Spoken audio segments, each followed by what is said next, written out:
Right, good afternoon, everyone. I think we shall make a start. It's now a couple of minutes past 2. And so firstly, it's my pleasure to welcome you all to this Agilisis webinar on the development and measuring of safety performance indicators at the subnational level, where we are going to be focusing on the content and discussions of 2 roundtable events and specifically a report which essentially brings those together. This webinar today is brought to you by myself and my colleagues Richard, Momina and Steve, who is going to be helping us facilitate the general components of this webinar. And this webinar is the first in a series of webinars that we are holding this month, the contents of which we plan to discuss at the end of the session after the Q&A. But for now, in today's webinar, the focus is going to be squarely upon a report that we have produced in collaboration with Road Safety GB, which provides an overview of the discussions and contents of the roundtables, which specifically addresses safety performance indicators at the local level. And just to remind everyone that this event is being recorded for later use. And so firstly, let's have a think about what these events actually did as such.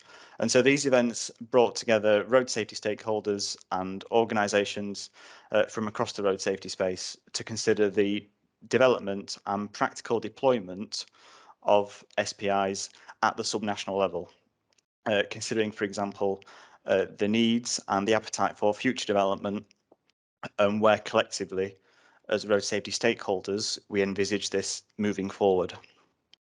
And these events were made possible through funding received by Road Safety GB from the Department for Transport. And before I talk a little bit more about the roadmap for today and the itinerary, I'd just like to say that at Agilisis, nationally, we believe that webinars should be interactive and that there should be a level of iteration between speakers and attendees surrounding the content itself as such. And during the second half of the webinar, we are planning to launch a number of polls, and we would encourage and recommend that you engage with those polls, and these will, of course, help us to formulate the Q&A towards the end of this session. And at the outset, I think it's important to say that this safety performance indicator report, it is not an end unto itself as such. And what this means in practical terms is that stakeholders and organisations across the road safety space recognise that there is a great deal of work still to do around the discourse of safety performance indicators, and to really ensure that not only are they deployed in a coherent manner between authorities, but also to ensure that we maximise the strategic benefit that they can bring to our collective efforts. And so therefore, the aim of this webinar as such is to present a synthesis and an overview of the report covering the 2 roundtables. And so the objective is not to simply put forward lists of new or existing safety performance indicators, even though we do plan to make reference to them throughout this webinar. But rather the purpose is to help us all understand how SPIs could be used and where there is the greatest appetite for indicator development, for example. So if we run over the itinerary for a second, so firstly, I'm going to talk about what actually constitutes a safety performance indicator. I think a little bit about the context of that as well, and thinking about the themes and recommendations of the report.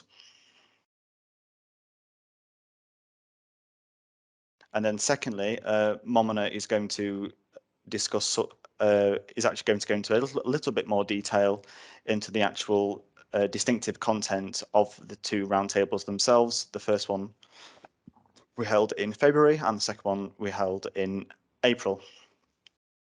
And so Momina is going to look into, is going to take a bit more of a look into the distinction between those two reports, into those two roundtable events, sorry, but also thinking about the barriers and the challenges.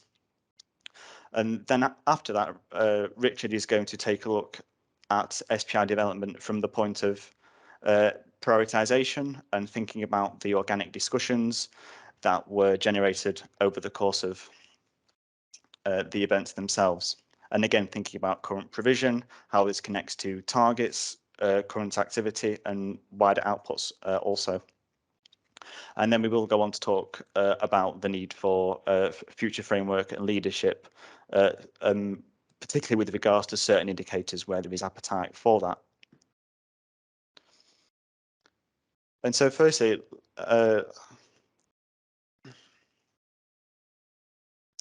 firstly, let's have a think about what do we actually mean by safety performance indicators. And this is important because whilst we recognise that there were representatives from over 50 organisations present at the roundtable events collectively, we appreciate that all of you may not have been able to attend either or both of the events themselves. And therefore, it's just to make sure that we are all on the same page in terms of the consensus as to what actually constitutes a safety performance indicator. So what is an SPI? And in terms of the consensus that was reached, safety performance indicators are essentially a tool to measure the operational conditions, or should I say, a operational condition of an aspect of the road traffic system, which influences road safety performance. And what they allow you to do is essentially proactively measure the intrinsic level of safety experienced by road users. And this represents a move away from traditional monitoring, which had a primary focus upon historic Stats 19 data, for example. And so they allow you to gather information on road safety outputs, which themselves influence road safety performance. So, for example, a safety performance indicator surrounding compliance with a safe speed is itself an indicator of intervention effectiveness relating to enforcement and behaviour, for example. And so that's where there is a strategic value in using safety performance indicators, and it makes them a valuable asset within the road safety space. And so thinking about just setting the scene for a moment, we know that certain countries are ahead within this space, which is something that my colleague Momina will talk about in a little bit more depth. However, we know, for example, that Scotland, in their most recent road safety framework up to 2030, they specifically have key performance indicators that are currently being used with intermittent monitoring, for example.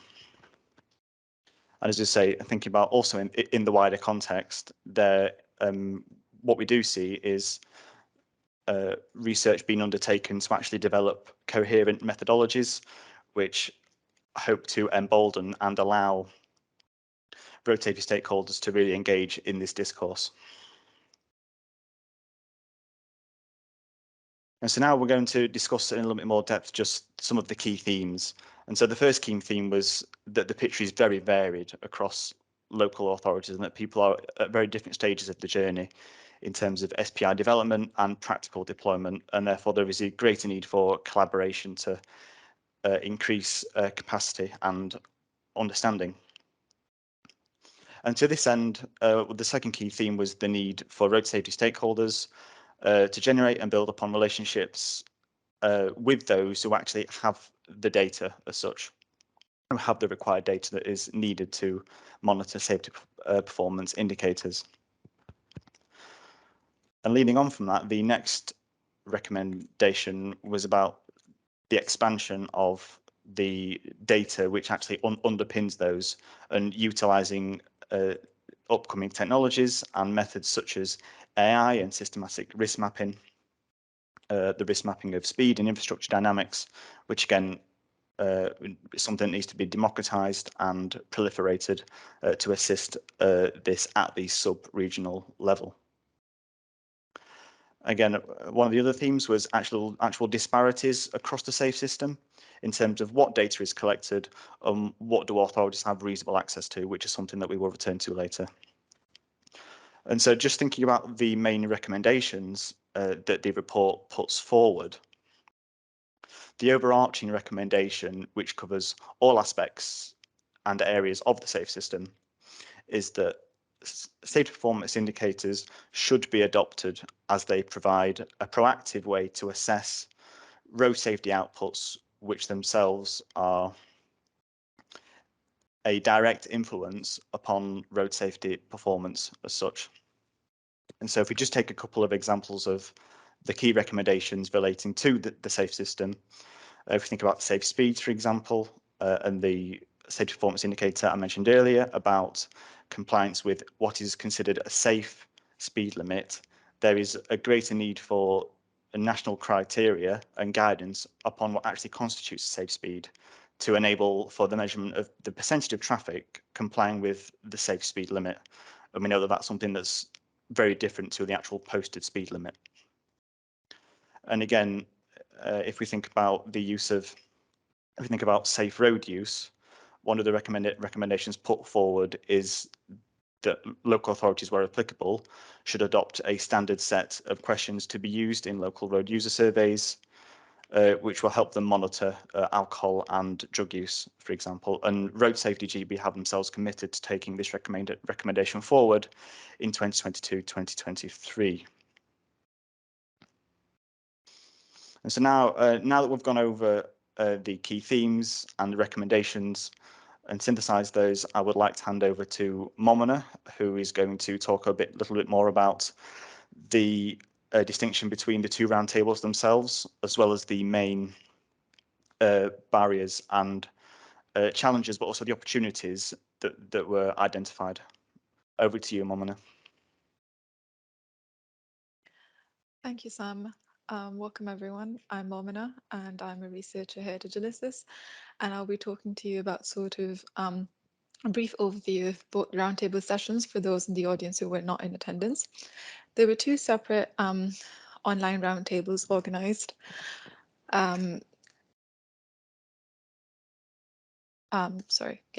Organized. One was, as Sam mentioned, at the end of February, and the focus of the first roundtable was on what sort of international evidence is already existing for the setting of safe system SPIs. Internationally, there's a strong case for setting SPIs, with Sweden and Ireland already leading the way. The UK has not yet set national road safety performance indicators, and the current experiences and case studies surrounding SPI development, especially for the Irish road safety strategy and the creation of in the inclusion of 15 SPIs linked to actions which address intermediate outcomes related to deaths and serious injuries. SPIs act as an incentive to focus the efforts of road safety stakeholders on the evidence base in a more granular way. The second topic we discussed was where have SPIs been created already in Great Britain. Transport Scotland's Road Safety Framework to 2030, which was published last year, includes SPIs. The key focus was on how SPIs worked within the framework's hierarchy of measuring and metrics, long-term goals for road safety performance, associated interim casualty reduction targets, and intermediate sub-targets. In the roundtables, we discussed and explored the creation of lead safety indicators, the collaboration between TRL and national highways. This approach brings SPI development into the field of relative risk related to specific outputs and the prediction of infrastructure developments, to name a few. If we look at the current state of readiness for assessment of individual SPIs, we explored this topic understanding the perspective of road safety partnership working. For example, the Cambridgeshire and Peterborough Vision Zero collaboration partnership in particular contributed in expressing while they have actively adopted a number of safety performance indicators that were put forward by PACTs, they are still at an early stage of development in trying to determine how to collect data and measure progress towards selected SPIs. By measuring SPIs, it is possible to determine the current level of safety and provide a focus on what needs to be improved further. As a starting point for road safety strategies, SPIs provide an operational focus and make stakeholders responsible for achieving their goals. They also, most importantly, facilitate multi-sectoral activity. If we move on to the second roundtable, which was organized near the end of April, the discussions built on from the first. However, the underlying aim of all presentations in this roundtable was to encourage the diversification of the data used to measure and create SPIs to relate KSI outcomes to the outputs and effectiveness of road safety interventions themselves. Presentations from technology providers such as TomTom, GAST International, Vivacity Labs, TRL all contributed to the active discussion on the following topics. We looked at road infrastructure SPIs and discussed the expenses of and costs related to the road network assessments and the benefits that would potentially result. The frequency of data collection, coordination, and accessibility was a concern expressed by participants in being a barrier to progress, as well as the concerns in directly comparing local authorities with differing urban and rural dynamics given the size of jurisdictions and where most of the travel takes place. As a result of these discussions, road infrastructure SPIs was a safe system area where there was the least amount of consensus and concerns and most amount of concerns expressed in. This further builds the case for the need for national direction and agenda setting for SPIs for local and subnational authorities to follow and incorporate. We looked at what role AI and new data sources can provide in informing SPIs, and I will discuss this more in detail in the opportunities and the barriers that come. But it was relating to the role of technology and AI, machine learning, and non-traditional data sources contributing to measuring SPIs and relating potential contribution in achieving road safety targets. If we look at what a national best practice guide looks like for Great Britain and the partnerships, I think Sam's already mentioned some of the recommendations briefly, but if you wanted to read more, it's all in the summary report from the roundtables, which is published on the Road Safety Knowledge Centre website, as well as the Agilisys website.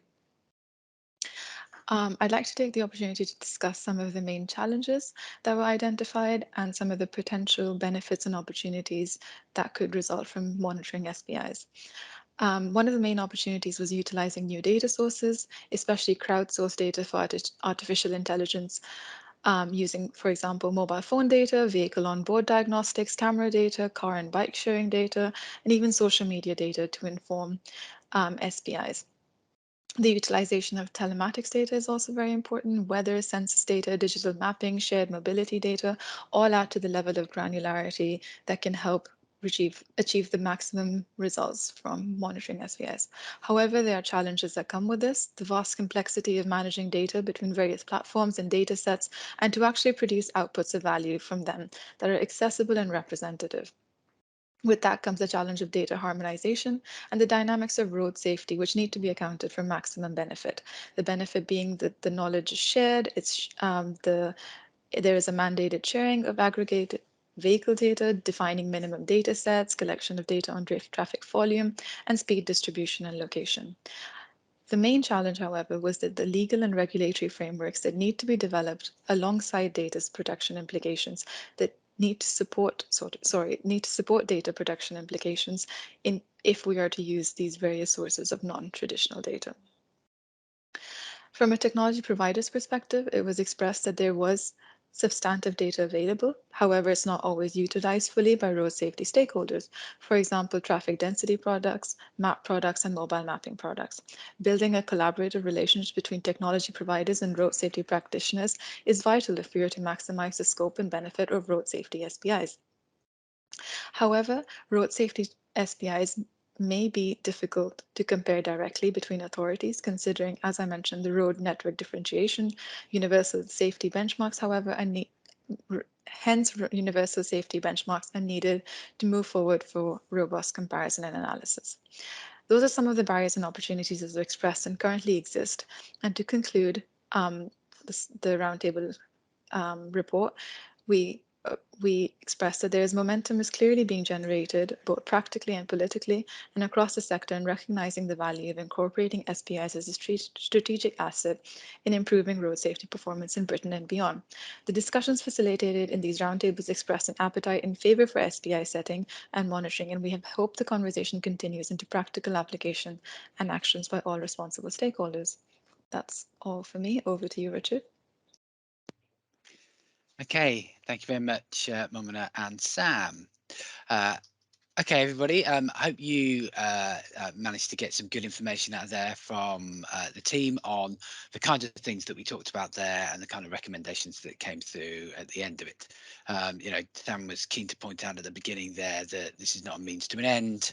This is just a case of looking at what the opportunities and capacity is within local authorities and police forces and partnership in the UK to deliver on safety performance indicators. I mean, obviously, you've seen the slide from Transport Scotland there. There's been a lot of work in this area. Much of this has flown from work carried out by PACTS nearly 4 years ago now. And, we heard from people from overseas in this event as well. And, again, very appreciative for everybody that took part, some of you that are on this call.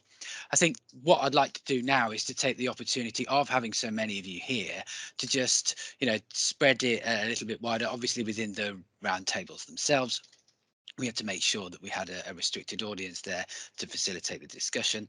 But as we're, able to disseminate some of the findings here, I think it'd be really good for those of you that are here to help us answer just a few questions that are related to the report itself. And then towards the end, we're going to pick up some more Q&A and have a bit of a discussion about what a national framework may look like. So the way that we're going to do this is we're going to put some polls up on the screen that gives everybody the chance to vote. Everybody likes the opportunity to express their opinion. So yeah, make sure that your vote counts here. And there'll be some of those ones where there's an opportunity for me to pick up on some of those comments. So if you do express an opinion, I may ask people to provide a response on that. We'll work out whether it's best to do this either in the chat or whether you're actually talking on the webinar itself. It's sometimes people don't always want to come live onto these webinars, but yeah, if there are any sentences you want to put into the chat to back up some of your justifications, please do that. So we have the first poll up on here now, and this one is around, does your organisation measure road safety performance? So a pretty straightforward one that hopefully many of you can answer. It may not be relevant for some of you on the call, but do you have a specific casualty reduction target that's in place at the moment? Do you not have one, but you're considering implementing it? Or do you not have any plans to implement a target at the moment? So thinking about local authorities and police forces partnerships that may be on this call, or any governmental organisations, or indeed some of the many people from overseas outside of the UK that are attending here. I don't know how we're going for votes on this one at the moment. Have we got quite a few in? Just looking at the 34 team here. so far. Okay, I think it's been up a little while, hasn't it? Should we publish those results then, Steve? Okay, so that's good news. We've got more than half of the people here that already have a specific casualty reduction target in there. If you did answer yes to that one, if you can give an example of what that is on there, whether it's a percentage reduction target by a certain time, if you have it for different road user groups, anything that you can quickly type in, it doesn't matter if it takes you a minute to do that, that'd be great. And if you're actively considering a target, that's good. So good to know that the significant, in fact, I would say vast majority of people on here are already have a target or are actively considering implementing a target. Obviously, there is no UK-wide target, but those of you that are working within Scotland, for example, will have casualty reduction targets. And of course, many authorities and partnerships have implemented their own targets, even though there hasn't been a national one for a number of years. Okay, thanks for that one. Looking forward to seeing all your results in there. Lots of 50 by 30 targets coming in, perhaps inspired by the UN Decade of Action, let's hope. We've got one 40% reduction in there, which is similar to the one that we had between 2000 and 2010, when actually we saw us meeting those targets. Interesting how we implemented a target and then there was activity that meant that we met it. Coincidence or not, we shall see. Okay. Okay. Yes. Yeah. Is it a performance? Is this a performance target? Is a target performance? That's a good point there, David. One that we can cover off, I'm sure, in the discussion. Let's move to the next poll then, can we please?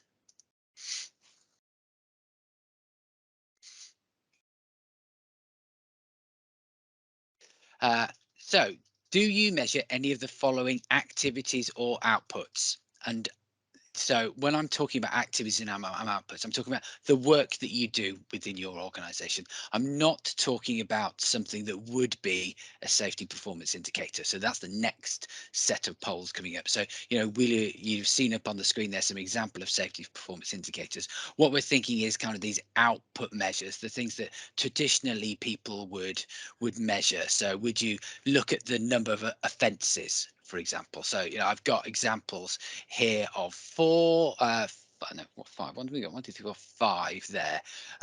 When we've tried to look at things that are not quite a performance indicator, but just looking at things that have happened, historical data relating to work that has happened or collisions that have occurred along individual routes. So whether you look at this kind of information, so typically sober driving, seatbelts, mobile phones, safe speeds, you can measure those with offences. I suppose you could look at contributory factors for many of those too, but are you kind of looking back at what's kind of happened with those? How many responses have we got so far? 24 on that one, I can see. Just give everybody another few seconds on this one. Still coming in. Okay, I think we'll close that one now as well. And let's have a quick look at the results. Oh, we got up to 30. That was good. So the most common one, people do, so a third of people do look like they're collecting information on speed data. So that could be reporting of compliance, so the percentage of people above the speed limit, perhaps, or the average speed on a road, perhaps broken down by individual vehicle types.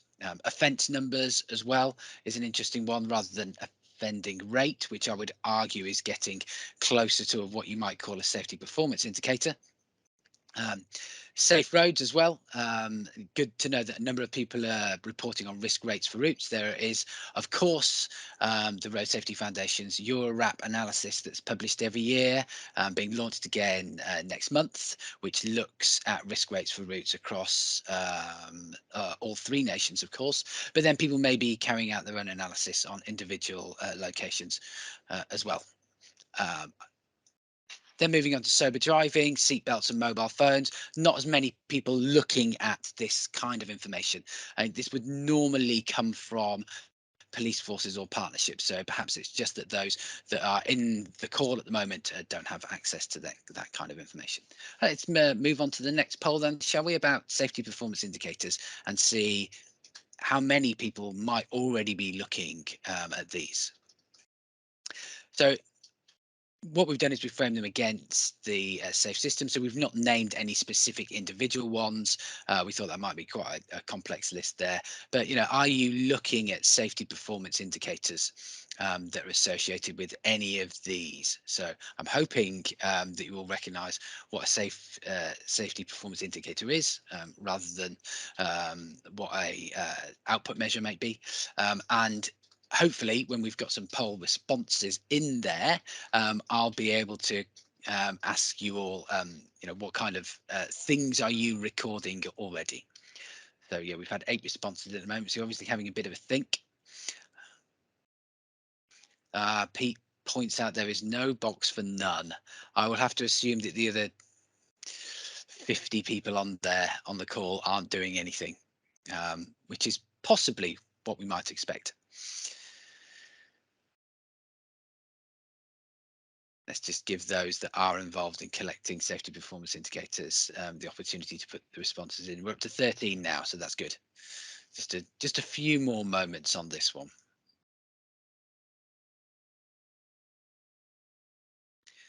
We will, in some of the later questions, start to look at some of the barriers towards collecting information for safety performance indicators. So that's a good opportunity for you to express any difficulties that you may be having or think you may have, should you be required to collect these in the future. So we're up to 17 now.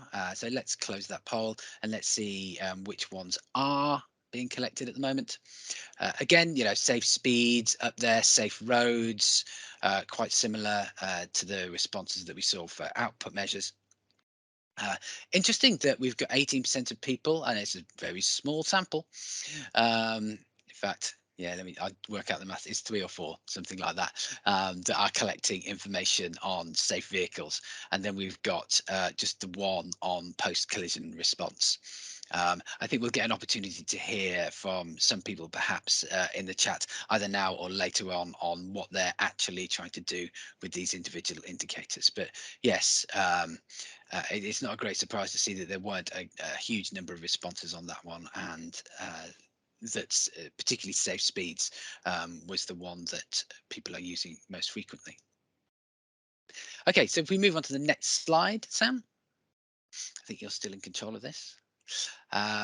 What we want to do now with those of us on the call is just to talk a bit more about, as I said, some of the barriers, but then yes, also the quick wins that are available. What kind of sector support might be required if you're thinking about what it is that you need to create or collect some of the information, and then, you know, what a much more open discussion at the end about what kind of future framework you would welcome, given that there is a forthcoming DFT road safety framework coming out. What is it that you would like to see in there about what future support there would be for safety performance indicators, either at a national or a local level? Okay, let's talk about the barriers then. So this is the next poll up on there.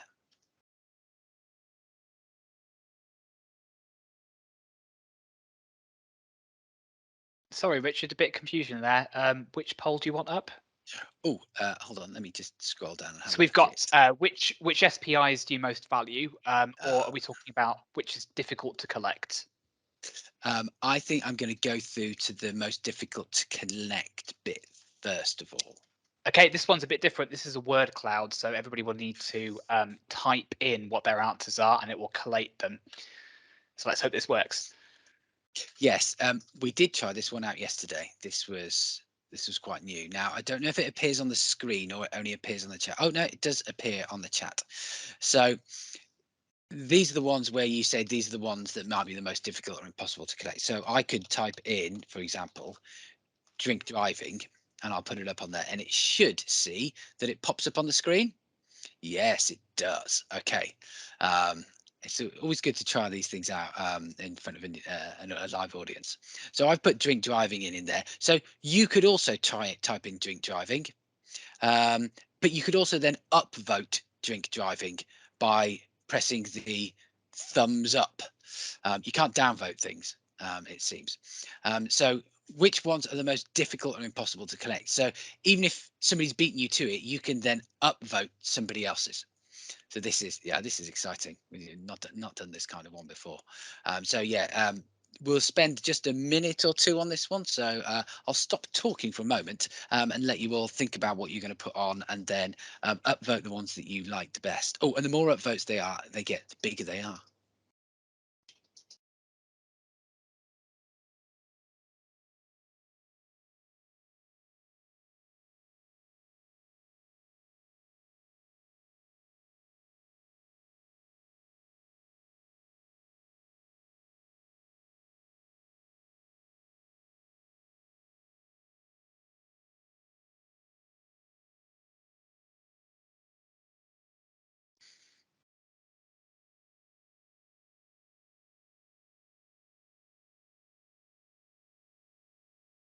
Okay, this can be tricky if the one that you were going to click on suddenly moves around the screen.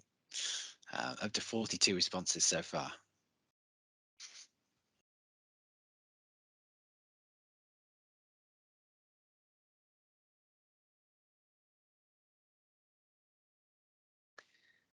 Up to 50 now. Okay, now I don't know how easy it's going to be to report on this, or whether I just have to mouse over them. Steve, what happens if you close the poll now? Does it produce a list of the ones that were most popular, or does it just keep that up on the screen? Okay, right, yeah, it just keeps it up on the screen. So it's put drug driving in the middle there as the one, albeit with 6 respondents saying is being most difficult or impossible to collect. And I think based on the conversations that we were having at the roundtables, that's something that most people would agree with. Similar in many ways to drink driving as well. You know, you need to have, in order to create a reliable safety performance indicator, you'd have to carry out some form of, you know, completely random testing regime, so to stop and sample drivers as they were driving along to see what the prevalence of drug driving or drink driving was.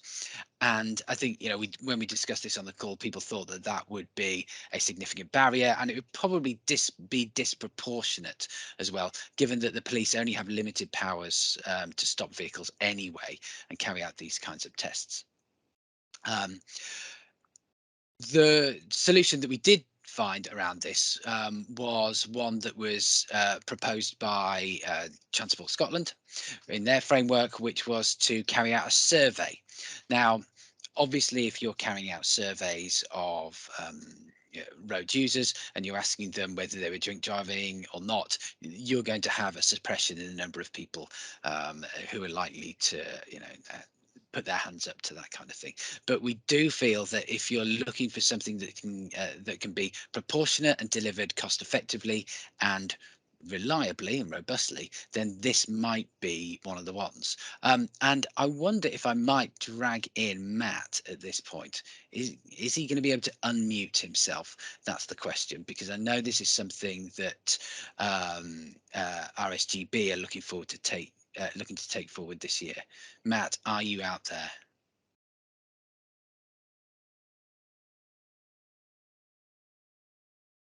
I'm here, I think. Can you hear me? Yes, I can hear you, Matt.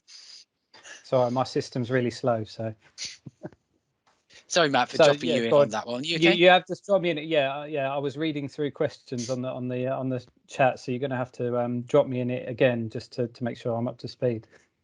Yeah, so just the conversation on drink and drug driving and the survey. I know that you responded to something in the chat on this already. I think it was from Candice earlier on. What is it that you'd like to see evolve over the next couple of months, over the next year, perhaps, in terms of, you know, standardized questions that could be deployed locally, etc.? Yeah, so I think what we're looking at is we recognise that there are a lot of local authorities that are interested in doing surveys themselves as part of their strategy development, and I think I'm quite interested in it being a core set of questions that we can help people achieve consistency on, and help with the methods to collect those in a as robust a way as possible.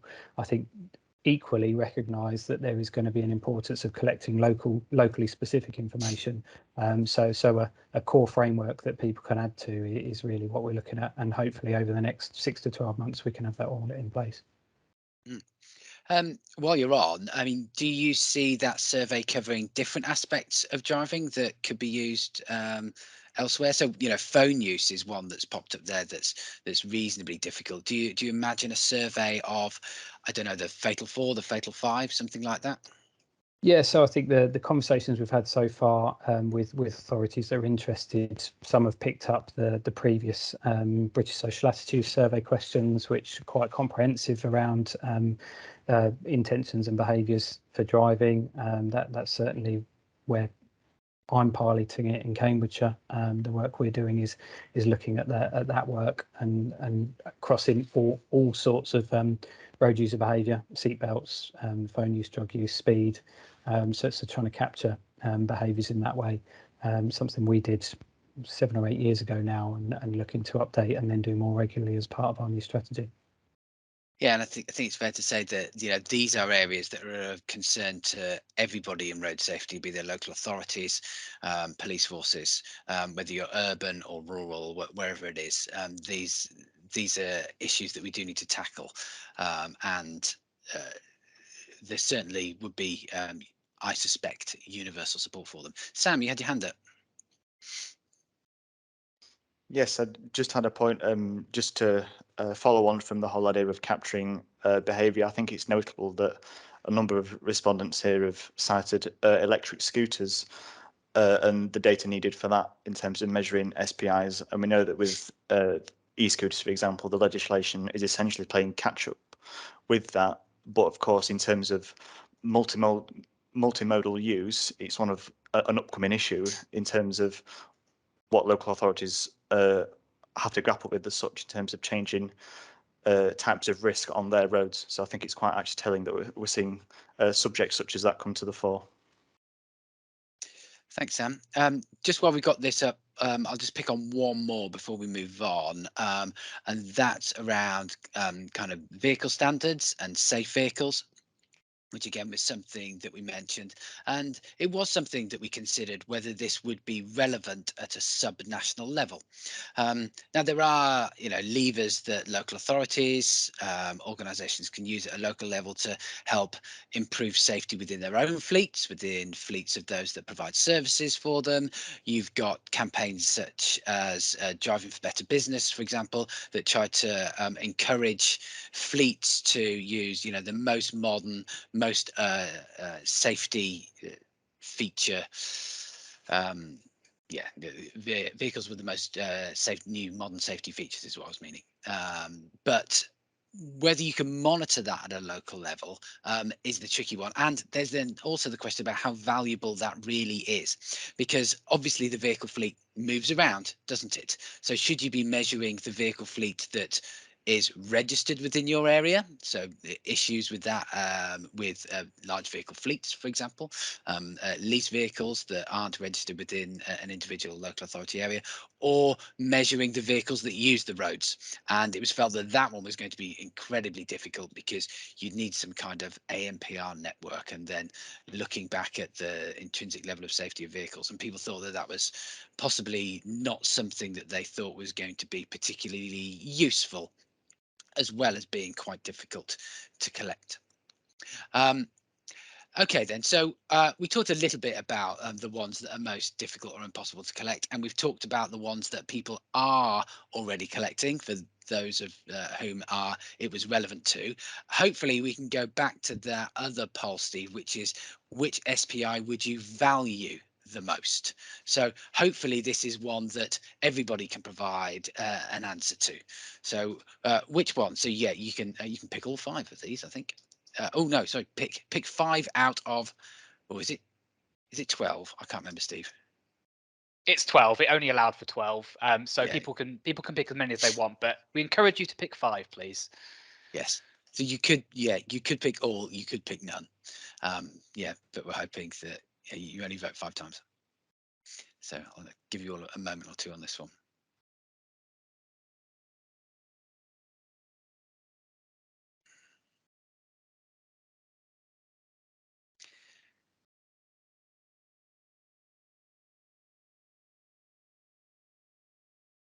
One thing I would say again on this is not an exhaustive list. We looked at 30 different indicators that we could possibly have, some of which were described in a lot of detail. What we tried to do just for this webinar here is just summarize some of the most popular ones that were there.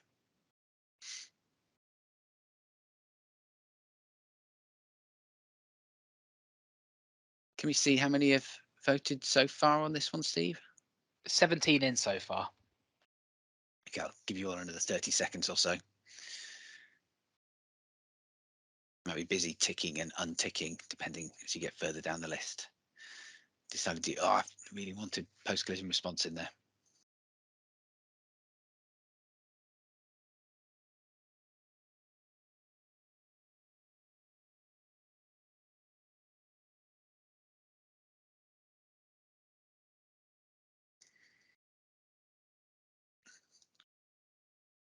See, we're up to 32 now, 33.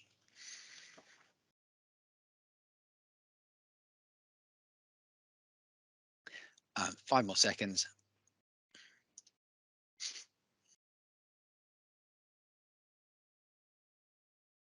And I think we're done if we can close that poll now. And let's have a look at which ones were the most popular. Oh, it'd be nice if it sorted them in order. Is it going to do that for me? Not quite. Okay, now this is interesting. Is this a problem of poll design, Momina and Sam, that the ones at the top have been the ones with the most number of votes? This is an interesting research question, but definitely the one at the top, Safe Speeds, is the most popular. Whether that's because it was first, or whether it is truly the most popular one, we'll see. So Safe Speeds percentage of vehicles travelling within the limit got the highest vote there, and then actually Safe Speeds percentage of roads that have a safe speed was also an interesting one. Now, the first one we think is easy. In fact, we know it's easy because we're already doing it using telematics data. And you can also do it with ATC data as well at specific sites. So that we know that that one's possible. If you want to start breaking that down by time of day or vehicle type, it does get a little bit more complicated, however. But let's just say that we're looking at all vehicles. I think there's an interesting debate to be had, and it's certainly something that was discussed at length actually within the roundtables of what do we mean by percentage of roads that have a safe speed. And I think it does come back to, you know, the safe system principles. It's the combination of vehicle speeds and known human tolerances to severe injury. And that's around, you know, protecting vulnerable road users where we have them in urban areas, making sure that those speeds are 20 miles per hour below, looking at protecting for side impact collisions, so ensuring that wherever that's likely to happen, that we've got speeds that are below 40 miles per hour. And then, you know, when you're looking at head-on collisions as well, you know, thinking about what kind of limits you put in place where you have non-segregated carriageways, non-divided carriageways.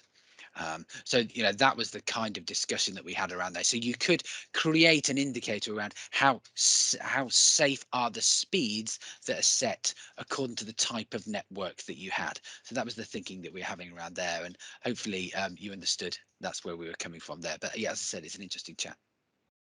Sam.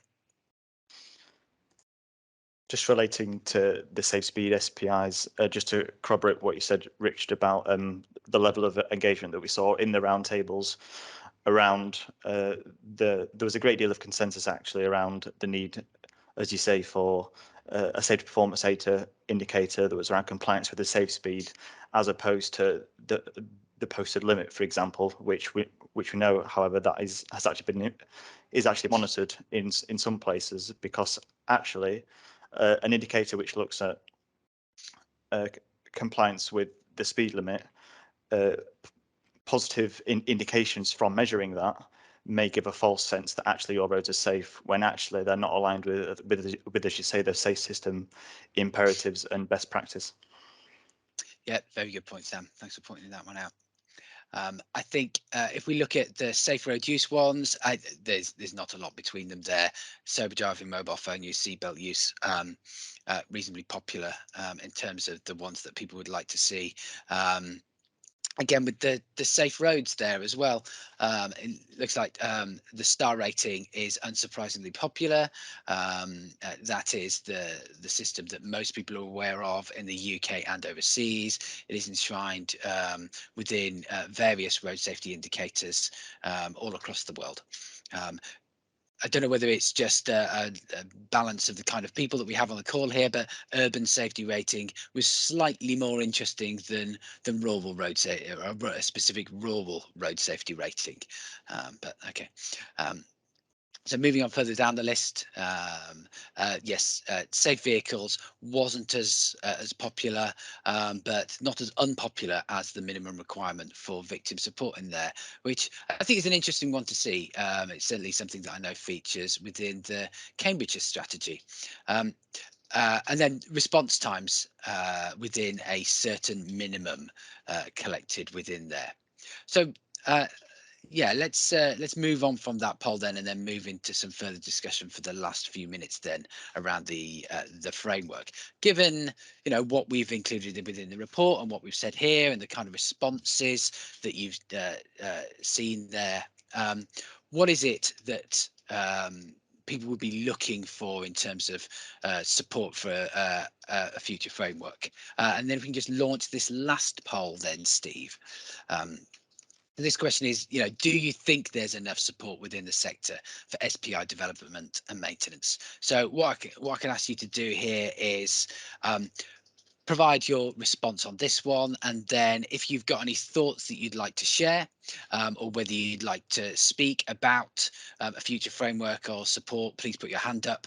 I'm not entirely sure the format of this and whether we can bring people in on the microphone, but as I said, we can just address your comments live on the chat.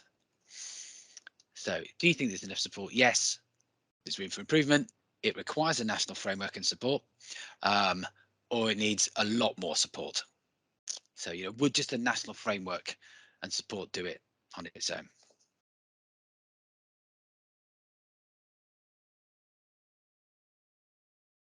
Up to 22 responses.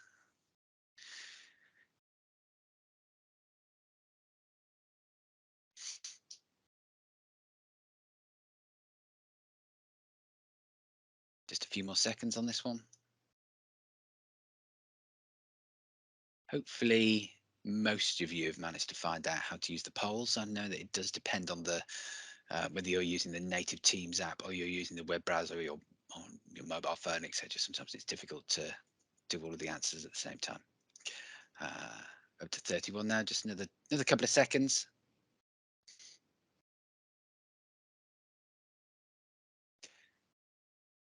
Okay, let's have a look at the responses that we got in there.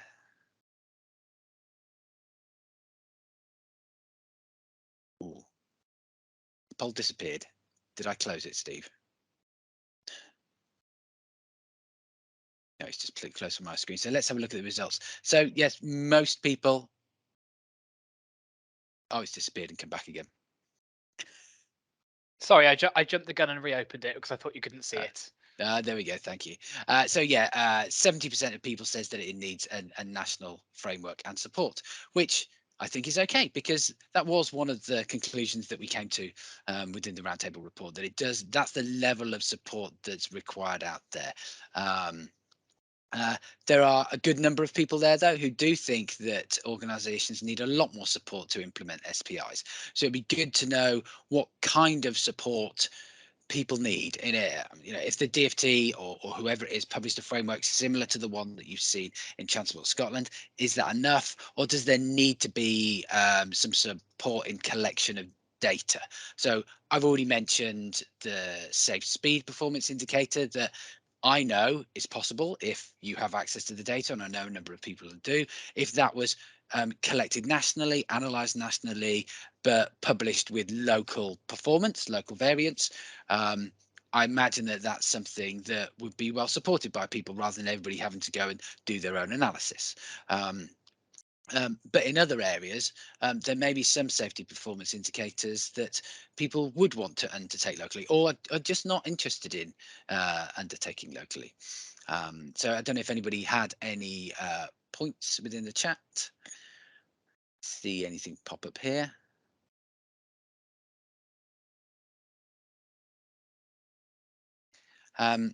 If there's anybody that said their organisation needs a lot more support to implement SPIs, I mean, obviously you may want to remain anonymous, and that's going to be quite difficult on this call. But if there's anything that you do want to mention in there about capacity, access to data, access to skills or platforms, those kinds of things. I don't want to put too many words in people's mouths, but if there was just a national framework put in place, would that be just too much of a burden on people locally?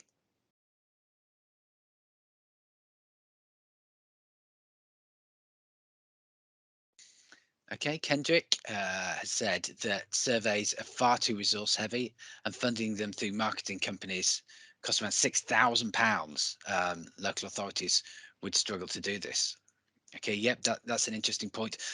Something we did consider, how much money would you spend on creating an indicator versus investing in the solution that is going to have an impact on road safety, that would in turn influence that indicator. It's not quite a chicken and egg situation, but you need to think about the appropriate level of investment. I suppose, as you would do if you're implementing a new road safety solution, you'd want to make sure that you're investing some of your money into an evaluation, for example, so that you could see whether it's actually had the impact that you hoped it would. How much money should you spend on that evaluation? Well, I think the figures are normally around 10%, aren't they? But you definitely want to make sure that you weren't just delivering something and then hoping that it would work. Well, I don't know whether there was some kind of bulk discount available on getting these surveys done, or having something that was maybe done at a regional level that would give us a better idea, rather than smaller local authorities having to take on this burden. I think that would be an interesting one, certainly for Matt to consider in the work that he's going to be doing later on this year.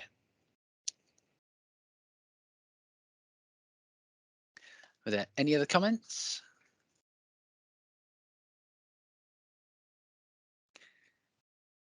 Okay, anything else from the team that they wanted to mention that they think that we might not have covered off?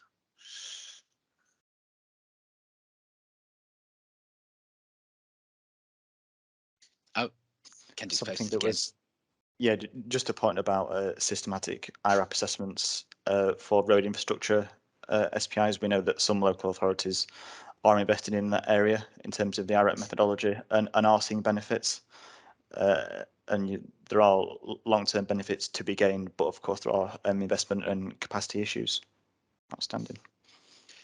Yeah, there were a good number of discussions about what information people may already collect that could be used within road assessments. So obviously, the IRAP approach collects an enormous amount of information, but then gives you a lot of outputs at the same time. It's not just a way of collecting a safety performance indicator. The tools tell you what it is that you need to do to the road to make it safer, which I think is an example of a really good approach. But is there a simpler model that could be used? I think Transport Scotland may be looking at developing that kind of approach. I know, speaking to other local authorities, are thinking about how you can capture intrinsic safety levels across a larger area of the road network, rather than just having more detailed surveys done over shorter road lengths. Although, as I said, there's advantages to both. Thank you, David. The DFT needs to establish a national indicator to provide examples to others, and ensure to ensure DFT focuses on these things, because it's part of the safe system. Absolutely right. Couldn't agree more with that. I think, yeah, I can see lots of other people nodding on the call here, and you're definitely getting lots of thumbs up there. So I think that's a really nice way to start wrapping this up. I would say that the DFT were involved in these roundtables, and they've had a copy of the report, and they're very interested to see the results of it. Not just because they're thinking about how safety performance indicators may work from a national perspective, but they're also interested in these kinds of discussions about what is going to work at a local sub-national level, and what is going to work at a national level as well. I mean, it's okay for people like National Highways, perhaps, who have large amounts of funding to be able to collect all of these indicators, but what's really going to be feasible and relevant at a local level. So thank you all for taking part in the webinar. Thank you all for those of you that took part, and I know they're on this call, for helping us with the roundtables themselves. Just wanted to move on to the final slide to remind you about the webinars that are coming up. So this is the first in our set of 4 that we're doing just before the summer. So we've got one coming up next week on ethnicity and road safety, which is a really interesting challenge there. We're going to be back talking about rural speeds the following week, and then urban speed, 20-mile-per-hour limits. So yes, all of these are going to be featuring reports that we've carried out over the last year, and give everybody the opportunity to get involved in those. Okay, thanks everybody for taking part.